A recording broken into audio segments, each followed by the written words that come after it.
Thank you for joining us for this month's virtual Curators Tour. I'm Jenna Gilly, Associate Curator of Exhibitions at the Fort Wayne Museum of Art, and I'll be your tour guide. Today we'll be looking at the exhibition Art Deco Glass from the David Huchthausen Collection, organized by the Museum of Glass in Tacoma, Washington. The Art Deco period, circa 1910 to 1940, with its focus on simplified forms and captivating rhythmic patterns, was revolutionary. Inspired by other burgeoning modern art movements of the time, including Cubism and Fauvism, Art Deco aimed to introduce high-quality design to a broader market. The lasting influence of this period can easily be seen in both the style and technique of studio glass. For many decades, the glass artist and collector David Huchthausen has amassed a grouping of works that would be difficult, if not impossible, to replicate. He acquired his first pieces while working as a graduate assistant to Harvey Littleton and continues collecting today. Most of the major studios and artists of the period are represented in his collection. During the tumultuous World War period of 1914 to 1945, many artists lost work, family members, and their own lives.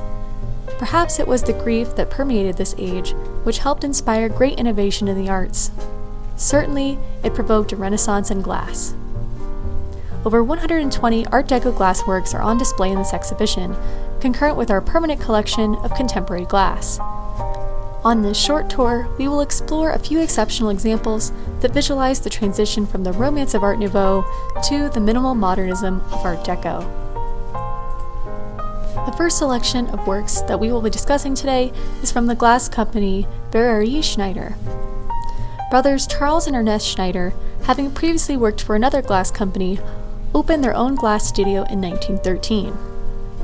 Most of their craftsmen were pulled into World War I, halting production at Berrerie Schneider until 1917, when it was reopened with production limited to glassware for hospitals. Once the war was over, they were able to refinance and return to the art market with immediate success. The company made a variety of work from ewers, lamps, bowls, and vases, brilliantly designed by Charles Schneider. The company's most popular glass line was Le Verre Francais, or French glass. Inspired by the fluid natural motifs of Art Nouveau master designer Émile Gaillet, Le Verre Francais catered to clientele who still longed for the beauty of the previous style, while looking into the more stylized and simple decor of Art Deco. This vase, titled Vase Scarab or Beetle Vase from the Verre Francais line, not only showcases the intricate designs and beautiful mottled coloring distinctive to the series, but also shows the influence of other cultures in the Art Deco period. The Egyptomania craze, which began over a century earlier with Napoleon's march across Egypt, entered its height in the 1920s.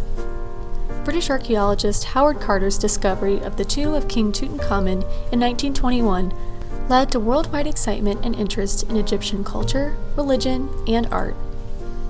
In this vase, a scarab or dung beetle has been chosen as the design's focus. The scarab represented existence, growth, and renewal in ancient Egypt, as the divine manifestation of the early sun, Khepri, was believed to roll the disk of the sun over the eastern horizon at daybreak, like a dung beetle. Along with Japanese art, the allure of Egypt and other non-Western cultures held great appeal for Europe and the United States, whose lives were becoming more cosmopolitan with the rise of travel, immigration, and most notably, globalization due to industrialization and technology. Next in our tour, we touch on one work by one of the most famous designers of the time, René Lalique. René Lalique showed an aptitude for art as a young man and, with the encouragement of his mother, began apprenticing with a popular jeweler at the age of 16. By 1891, he was incorporating glass and other non-precious material in his jewelry. Entranced by the possibilities of glass, Lalique's designs were ambitious and included a variety of techniques for mass production, though each piece was finished by hand by highly trained craftspeople. He was so talented as a designer that many other companies' works on display in this exhibition attempted to copy his genius for a cheaper cost. This example showcases the ingenuity of his design and is one of the collector David Huchthausen's favorites. Created in a modern color palette of frosty gray glass and black enamel, The vessel features an etched surface pattern of swirling lines and jumping antelopes, which interact with the piece's bulbous surface. Unlike René Schneider, Lalique focused on sculpture reliefs that expanded into the foreground rather than shallow etched designs. These forms were enhanced by eliminating the use of multicolored glass, as seen in the prior vase by Schneider. Following Lalique is another company who had a unique approach to glass, and that is Daum Frère. In 1878, while working as a notary public, Jean Daum acquired a glasswork to pay off a debt and called on his sons Antonin and Auguste to help him run his new business. In 1893, they introduced Art Nouveau cameo glass at the Chicago World's Fair and swiftly gained a reputation for high-quality artistic production. Introduced in the latter half of the 1920s, their recognizable, deeply cut geometric designs and bold, monochromatic color schemes solidified the Daum name as a key Art Deco glass designer. The example we'll look at more closely in this tour is a deep blue vase, which features an abstract celestial design. In the late 19th century, there became an increasing interest in astrology both among the European and American public. Perhaps due to new images of the moon captured by the latest technology of photography, astrological themes pervaded in the media, taking the form of science fiction novels, weekly horoscopes in the newspaper, and silent films. The popularity of astrology reached an all-time high in the 1920s, the time when this vessel was made. Along with its classical amphora shape, this vessel acknowledges both the ancient and the contemporary enthusiasm in this belief system. Next is a glass sculpture cast in the magical medium of opalescent glass. As the name suggests, this type of glass shifts color in different lighting, much like a pearl or opal. This large figurine was created by one of the most prominent producers of opalescent glass at the time, Marius Sabino. The company became best known for their opalescent glass figures under the direction of the founder Marius Sabino's nephew. Unlike most other Art Deco glass companies, the Glass Works is still active today as the Sabino Crystal Factory and uses original molds in their production. Groupe des Panthères, Group of Panthers, shows why Sabino fell in love with opalescence. As light shifts, fiery colorings hidden by the opacity of an icy surface are released. Panthers were a peculiarly French Deco theme, explored by artists from Cartier to Verlies.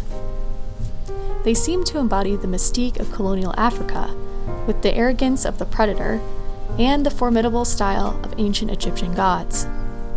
The allure of these exotic places led to the incorporation of international themes into fashion, architecture, and the decorative arts. Smaller figurines like this were also popular as car hood ornaments, the newest invention to show your personal style and class. Our final work is unique in the fact that it did not come from a glass company, but a singular artisan. In the early 1900s, a small group of artists and previous glass workers recognized the artistic properties of glass and began to make their own works. This was a precursor to the studio glass movement, which would be picked up and further developed by Harvey Littleton a few decades later. One such artist was André Thuré, who made this vessel. Thuré was initially trained in law and science, but was fascinated with glass. His experimentation with the molecular structure of glass caught the attention of the industry, and he was invited to work as an engineer at Bagneux Glass Works. There, he made his first unique glass sculpture in collaboration with his friend Henri Navarre in 1924. Approximately 2,500 pieces of glass were created in his 35 years of experimentation, all unique. Without the use of industrial molds, Thuré's vessels are lumpier, less refined, but have more character than their factory-produced counterparts. As seen in this untitled vase, Thuré had a keen interest in not just the shape of his vessels, but also in the interior effects he could achieve using metal inclusions or trapping air bubbles. Small flecks of gold swirl around in the clear medium, like a glistening snow globe that has been frozen in time. Thank you for joining me for this virtual Curators tour. we're so pleased to host this dazzling collection of Art Deco glass, which brings added dimension and insight into the studio glass movement, of which we now feature in our permanent glass wing. To see many more fascinating works, each with their own unique tales, I encourage you to see Art Deco Glass from the David Huchthausen Collection in person before it closes on August 6th. Please also join us for this month's second Thursday event on April 13th, where we will be hosting a special 1920s